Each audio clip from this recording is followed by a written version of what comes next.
البسي محزق او شبه عاري او عاري، البسي اللي انت عايزاه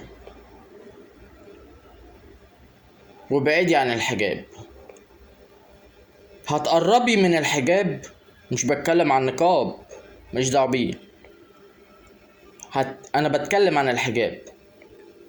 هتلبسي حجاب ما يبينش شعرايه واحده منك، هتلبسي حجاب مالكيش دخل بالضيق والمحزق، هتلبسي حجاب يبقى تحتشمي. هو ده احترام الحجاب، تحتشمي وصوتك يبقى واطي او ما يطلعش وضحكتك ما تطلعش.